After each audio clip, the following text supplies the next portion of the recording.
Record. Ya, Assalamualaikum warahmatullahi wabarakatuh. Perkenalkan kami dari kelompok 2.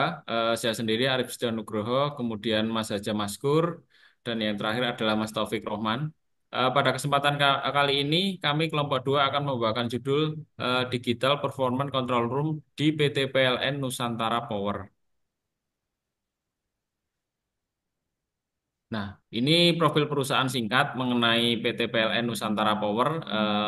Jadi merupakan subholding PT PLN Persero di bidang pembangkitan listrik. PT Nusantara Power ini berdiri tahun 1995 dengan nama sebelumnya yaitu PT Pembangkitan Jawa Bali. Berikut visi misinya, visi menjadi perusahaan pembangkitan yang terdepan dan terpercaya untuk energi berkelanjutan di Indonesia dan pasar global.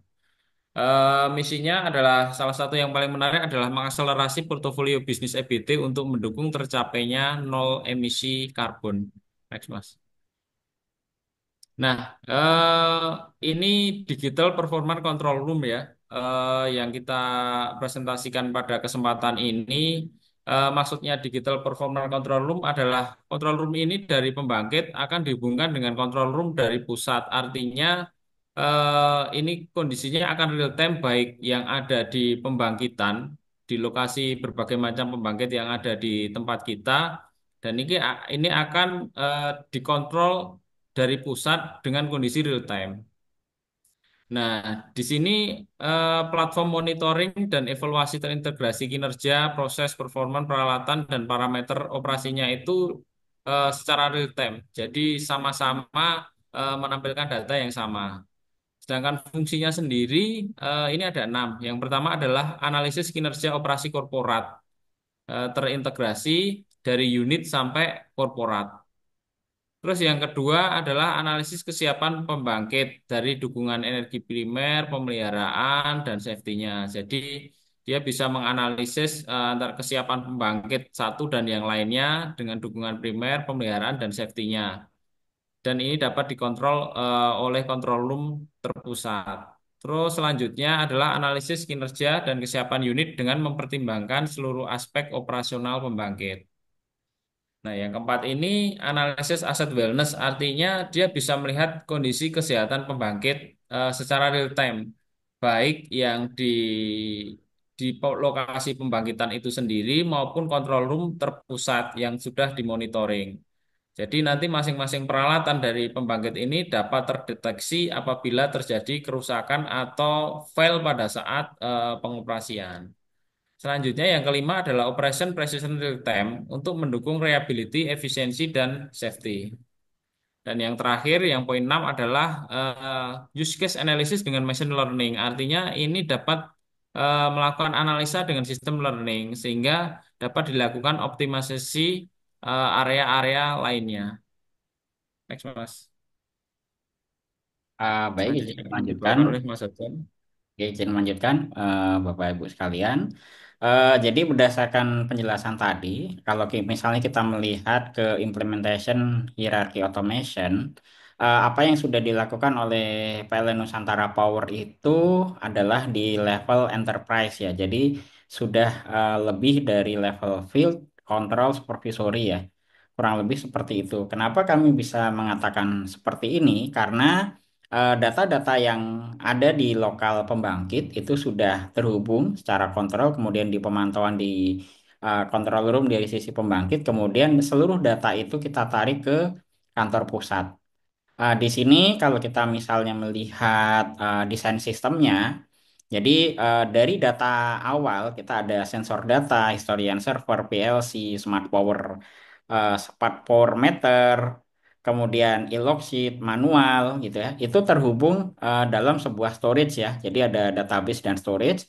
Kemudian melalui jaringan internet, Internet of Things, dan juga dibantu oleh teknologi-teknologi seperti digital twin, artificial intelligence, machine learning, thermodynamic modeling, knowledge database, self-service dashboard, kemudian automatic optimization, dan juga kita integrasikan dua arah dengan enterprise asset management, kita bisa mendapatkan output-output yang diharapkan oleh bapak-bapak di pemangku kepentingan, antara lain overview kinerja dan kesiapan parameter operasi, kemudian rekomendasi untuk mencegah kerusakan, rekomendasi untuk optimasi dan efisiensi, kemudian rekomendasi waktu pemeliharaan paling optimal, dan juga optimasi efisiensi boiler otomatis. Sehingga dari sini kita ada benefit yang kita bisa dapatkan di kantor pusat untuk ke depannya.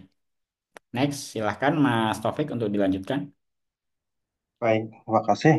Kami lanjutkan mengenai analisis dan rencana untuk pengembangan. Saat ini ada dua control center. Yang pertama sebelah kiri yaitu Nusantara Control Center, disingkat dengan NUCC. Lokasinya berada di Surabaya dan yang kedua ada di Nusantara Innovation Center (NIC) yang berada di Jakarta. Kedua control center ini mempunyai fungsi yang sama, yaitu sebagai pusat pengelolaan pembangkit Nusantara Power dengan pemanfaatan teknologi 4.0 untuk menjamin sustainability based performance pembangkit yang aman, andal, efisien, dan ramah lingkungan.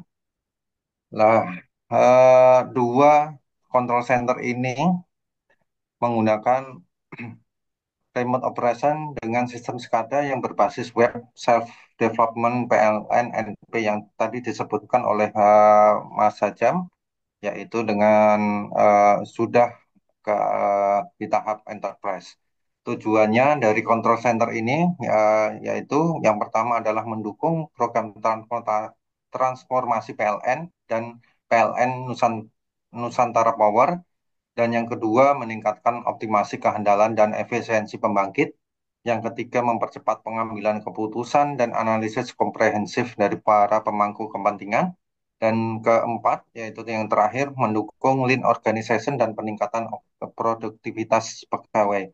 Yang keempat, saya boleh menjelaskan bahwa dengan adanya optimasi yang ada di tadi enterprise dapat mengurangi eh, atau mengoptimalisasikan jumlah pegawai yang berada di set dan bisa mendukung eh, pengambilan putusan di dalam atau di ruangan control center.